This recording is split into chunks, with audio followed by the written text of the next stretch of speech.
Hey there, YouTubers. This is Byron Campbell, also known as Kitten Hoarder on Board Game Geek, and today I just wanted to record a really quick little video. I just got back from visiting with family for the holidays. I left on, I believe, Tuesday to go visit with my dad down in LA, and we were there until Christmas Eve late at night. We're actually Christmas morning, and then my father-in-law came and picked us up from LA and drove us up to Ojai at 6 in the morning on Christmas Day, because he's awesome that way. And then I've been there since then, and I just got back, and before I got everything put away, you know, from the holiday gift-giving extravaganza, I wanted to record a quick video going over some of the things that came in this year, because some of them are probably games that I'm planning on recording for this channel. So I'm going to start with the games, and I also got some other cool stuff that I'm just really excited about. But I'm going to go over the games first, so if that's all you're interested in, I'll do that first, and then I will do the miscellany. So, let's just launch right into it. The first thing, I'm just going to do sort of how I have them stacked on my table from left to right. First game, The Battle at Kemble's Cascade. And this is essentially it's a card game, although the majority of it is cards, but there's little plastic spaceship miniatures, and it is, as you can sort of tell from the cover art, it is an homage to the classic vertical scrolling arcade shoot 'em up type of game. I've heard Galaga compared with this game a lot. And that's pretty much it. It doesn't sound, you know, like a mind-blowing concept, but is pretty darn unique to have a non-real-time card game that attempts to emulate the gameplay of one of those top-scrolling shoot-'em-ups. Everything I've seen about this game has me really excited to play it. It's got really awesome pixel art on all of the cards, including bosses that are, in the tradition of this style of game, bosses that fill the entire screen, and sometimes multiple rows of cards, all made up of the same boss. And, you know, there's power-ups you can collect, and unlike the actual arcade game, this is a competitive game. So you are competing with the other ships. I believe it's 2 to 5 players. You're competing with them to try to score basically get the high score. But you're all flying in the same landscape together, and in fact you can shoot at your opponents to just try and give them a hard time. However, there is also an official solitaire variant that I'm looking forward to trying out, and the designers of the game have stated on Board Game Geek that they're working on solitaire scenarios for the game. So basically, all of the cards that can come out are numbered, I believe. So all of the cards representing like asteroids and enemies and power-ups and stuff are all numbered. So the designers are working on these scenarios where basically they tell you, okay, stack the deck with these numbered cards, and then you play through that specific scenario, and it's supposed to give you like a challenge. What is the word I'm looking for? A challenge that is reliable, so that you can compare your score against other players, and, you know, sort of like playing an actual arcade game. See who gets on the Hall of Fame. So, Kemble's Cascade, very excited about that. The next game I'm excited to play is Legendary Encounters, an Alien deck-building game. And this is probably the game that I was, of all of the games on my wish list. This is probably the game that I was the most excited to try out because I love the original Alien film. And even though I'm not as huge a fan of Aliens as some people are, I really respect it as, as a film. I think it's not as good as the original because I'm more of a horror fan and Aliens is more of an action movie. But there are, it does a lot of things right. And I can definitely see why a lot of people are so obsessed with Aliens.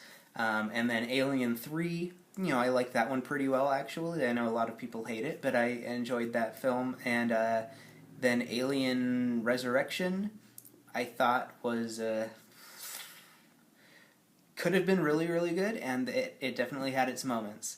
But it was not quite the movie that one might have expected, given the writer and director pair that they came up with.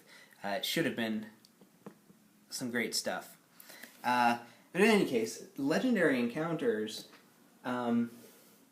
is inspired by all four of those films that I just mentioned. And in fact, it has 4 scenarios in the box here that follow the plots of the 4 films. So you can start with the Alien scenario. It's not like a campaign or anything, so you don't carry over any progress, but so you can do them out of order if you wanted. But you can start with the Alien scenario, and it has the deck stacked in such a way that mimics the events of the film, and there's these objectives that come out that say, okay, in order to get to stage 2 of the scenario, you have to complete this objective. And the cards that come out of the sort of the enemy deck, will help you complete that objective. So I've heard some really great things about this game in terms of how well it tells the story of the films using this deck building mechanic, which I'm a huge fan of deck building games. I love a good deck building game, and I've been really looking for a meaty deck building game that I can play solo. And this game is a cooperative game, and it plays 1 to 5 players, so I'm really looking forward to getting into this one.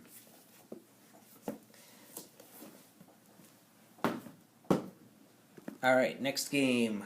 Also very excited about. Well, I'm really excited about all of these. I had a really good Christmas. A lot of games that I've been really itching to try out. But this game is Greenland, and it looks small, but in fact this is an epic. Or so I've heard. And this is by designer Phil Eklund and Sierra Madre Games, although I think there's a co-designer, Philip Klarman, who is also involved in this game. And it plays 1 to 3 players, and it is about the 3 different cultures inhabiting Greenland it says, looks like the 13th century AD, and all sort of struggling to survive on this continent and following different cultural paths. And it is, as many of this designer's games are, this is my first Phil Eklund game, but I know a lot about his other designs, and this is sort of a simulation type game as his other designs are. So it's, it's not necessarily a game that you develop your strategy and you you build your engine efficiently and you get a high score. This is a game that it could end up throwing a situation at you that is completely unfair, or it could end up throwing a situation at you that is relatively easy for Greenland. I mean, I assume it's never quite that easy to live in Greenland, but it's more about the story that unfolds as you play the game. And there's a lot of really cool historical and sort of sociological detail in the game, like depending on if your culture stays polytheistic or switches to monotheism, you have different victory conditions and different scoring conditions. So really, really cool looking game. Definitely excited to get into this one. Alright, next I have Freedom: The Underground Railroad, which is a game about the Underground Railroad in America in the 19th century.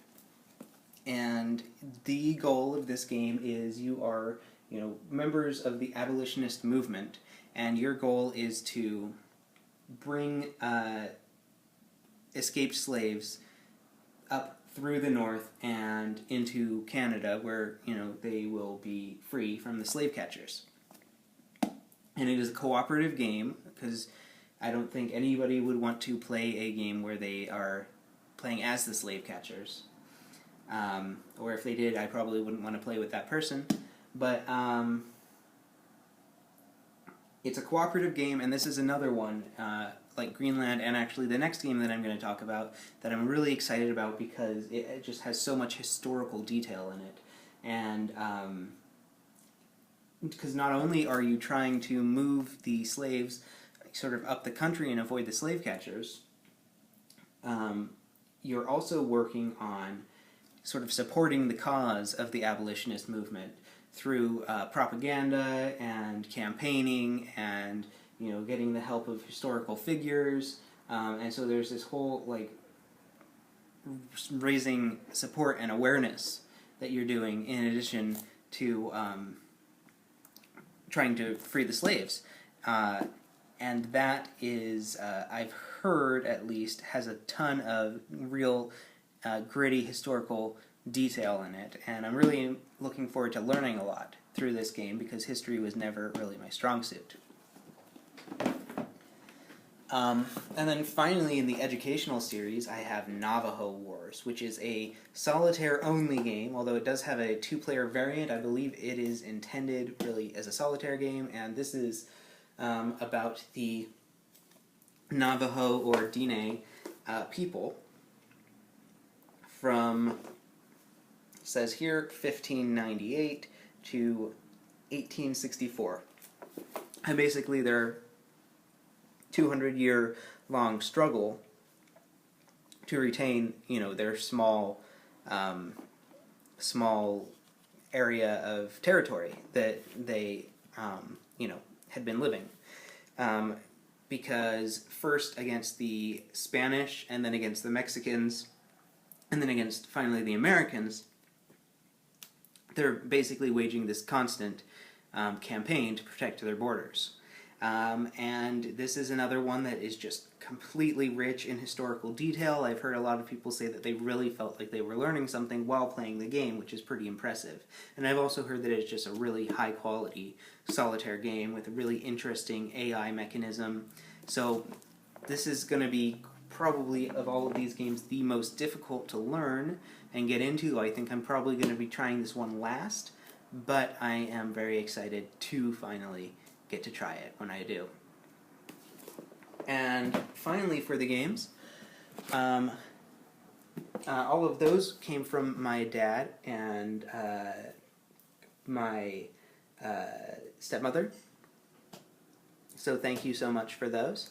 And then this one came from my sister-in-law, and it was a really nice surprise because I didn't expect to get anything from that side of the family related to board games, but she surprised me with Seven Wonders, and this is one that I've been really wanting to try out with my wife because she likes the sort of lighter, simpler games, that don't have too many fiddly rules that you have to keep track of and aren't too in-your-face aggressive.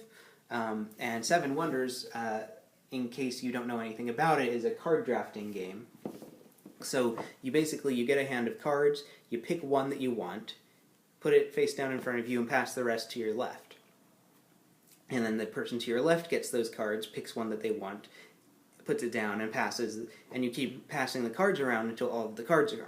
And, there's as many hands of cards as there are players, so while you're picking one from your hand, the other player is picking one from their hand, and the cards sort of go around. So it's not so much like the kind of game where everybody takes turns and, the interaction is in attacking other players directly.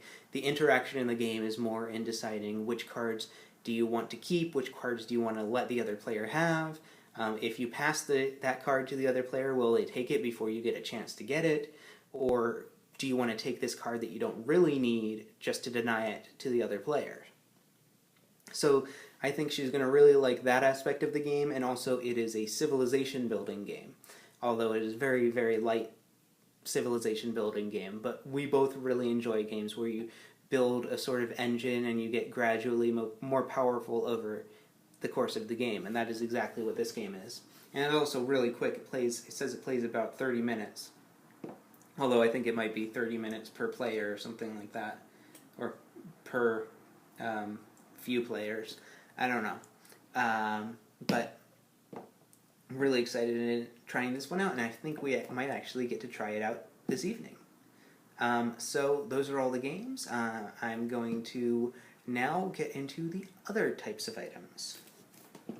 Alright, I'm back, and I guess I'm just going to get right into it.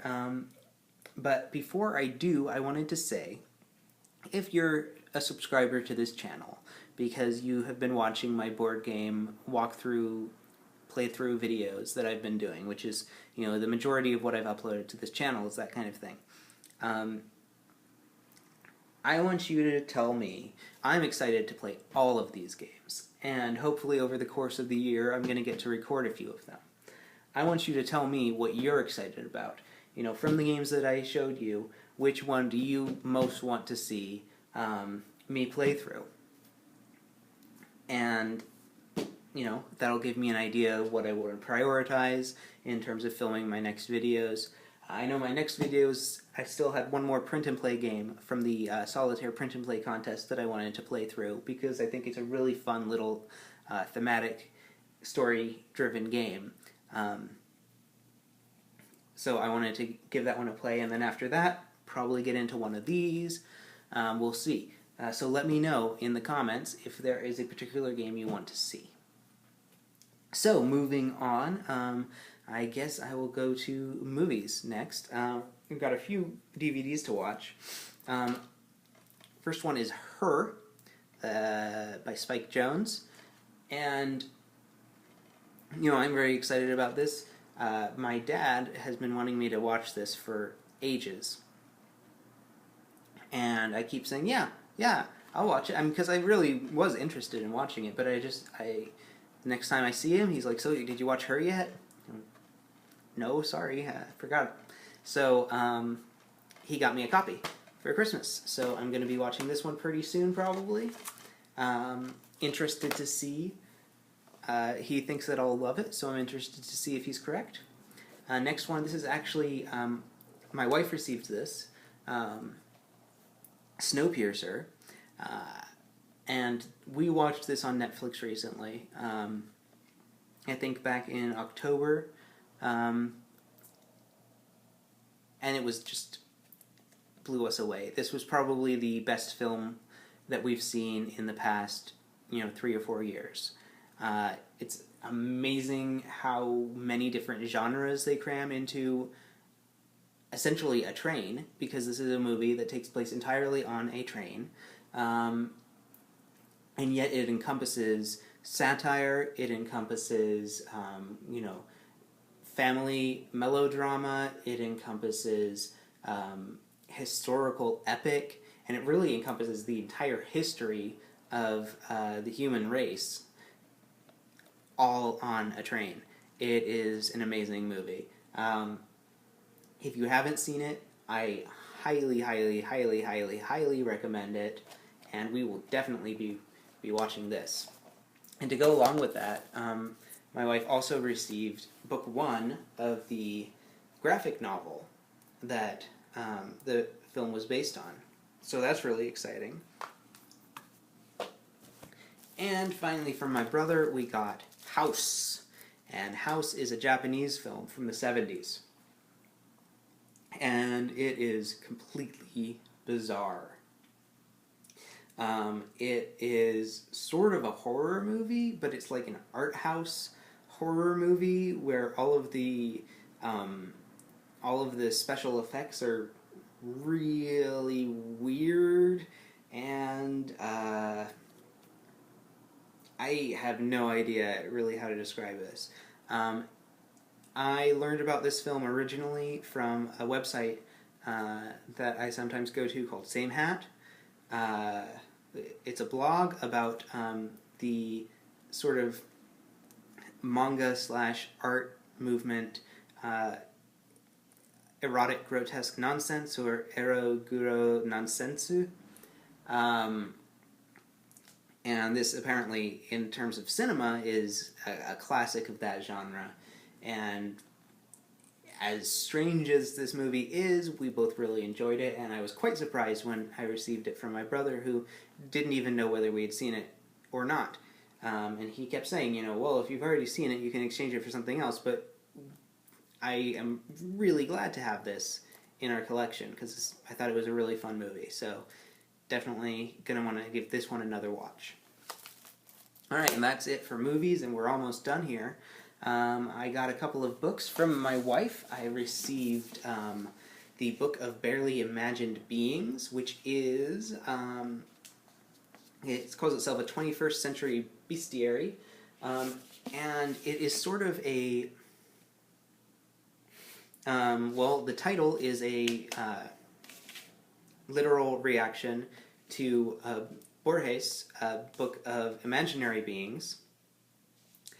And I've only gotten a few pages into this so far, but the author does, you know, state this in the introduction, that he was reading Borges when he envisioned this book. And it is a bestiary of this sort that you might have seen in the Middle Ages, where, you know, you have these lavishly illustrated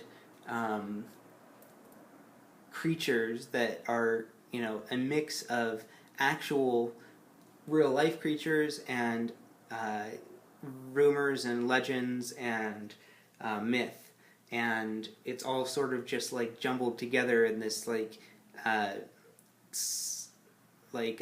proto-scientific manual, and this book is written in that style, but it is all creatures that we actually know about in this day and age. So it is mostly recently discovered creatures that are bizarre or somehow incredible. So like there's the axolotl, obviously, on the cover here. It's actually alphabetized, so there's one chapter for each letter of the alphabet. There's a barrel sponge, crown of thorns starfish, the dolphin, eel, flatworm, gonodactylus, human, and so on and so forth, until we get to the water bear, xenoglaus, I don't know, xenophyophore, yeti crab, and the zebrafish. So I started reading this one. I think this is going to be the next book I read. Looking forward to that. Alright, what else do we have? From my brother as well. How to Live Safely in a Science Fictional Universe. I've heard about this book back when it was released, I think a couple of years ago, but I haven't read it yet. So looking forward to give this one a go. I don't quite know how to describe it without having read it yet, but I know that it is sort of like this weird, like, sort of a mix of short stories and thought experiments inspired by science fiction tropes. We got the horror movie Heroes from Rue Morgue magazine. I'm a big fan of horror movies, and Heather is as well, and this was, I believe, a present to both of us. So I'm really excited about this. It is a series of essays, essentially, on horror movie creators, like directors and writers and special effects people, mainly. And some of them are, written by other horror movie icons, like here's Lance Henriksen on Stan Winston. I believe that's an interview, and then here's one on Stuart Gordon, the guy who did Reanimator. So, as a big fan of horror cinema, I'm definitely looking forward to getting to this, and it came with a Fandango card. So, I've been discussing with my wife what we're going to do with that. And right now we're sort of debating whether we're going to see if Interstellar is still in theaters and try and give that one a go, or hold on to it and maybe go see Jurassic World when it comes out. So that's it for books, and we just have a couple more categories. All right. Last thing from my brother, he really treated us this year, is They Might Be Giants, the new album from 2013, it looks like. I haven't heard this yet, but I do enjoy They Might Be Giants, and I haven't really been keeping up with them as well as I should have, so I'm looking forward to listening to this. And also, I haven't really gotten a whole lot of new music lately, but I want to listen to music. It's something that I've been, I think, ignoring, and it's certainly an activity I can do while exercising, which is one of my New Year's resolutions. So, on that topic, the other big category, other than board games, are items to help me sort of stay fit and healthy, because that is something that I'm really gung-ho about right now. And I have a lot of motivation about it, and not a whole lot of willpower. So I need a little help. But I got a lot of help this year. I'm really grateful for that. Let's see. I got first of all, you might have noticed this is a Fitbit. So basically, it tracks your activity levels throughout the day. You wear it 24 hours a day. Except I take it off when I go in the shower. I don't know if you need to, because it is waterproof, but I figured it will last a bit longer if I don't submerge it every day, or submerge it. And it just tracks your activity levels throughout the day, and it'll let you know. For instance, right now, I have 2 little dots, and I believe it goes up to 5 dots if you've completed your allotted daily activity. So I am definitely slacking. But I did spend part of the day in a car. So